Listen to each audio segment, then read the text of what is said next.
12 نمبر باندې صورت د جمله اسمیه.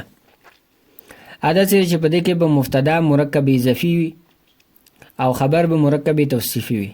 لکه مثال په طور باندې الهکم اله واحد.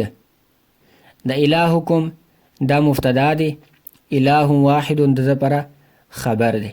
دا مرکب اضافي دی، دا مرکب توصیفي دی. څرنګه اله مضاف او کوم ضمیر مجرور متصل مضاف الیه، مضاف الیه ملکر مرکب اضافی دا بشی مبتدا.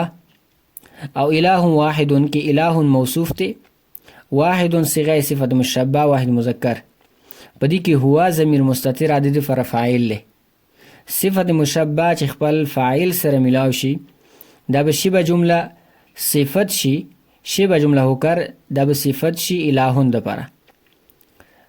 او الهون موصوف د خپل صفت سره ملاو شي دا به شي مرکب توصیفی خبر د پاره د الهون. نو الهکم چې مبتدا او اله واحد د لپاره خبر شو. مبتدا خبر ملک جمله اسمیه خبریه. همدغه شان چې والدک والد زکی دا مضاف مضاف الیه ملکر مرکب اضافي مبتدا. والد زکی موصوف صفت دی، دا به د دې لپاره خبر جوړ شي او مبتدا خبر چې ملاو شي جمله اسمیه خبریه بشي.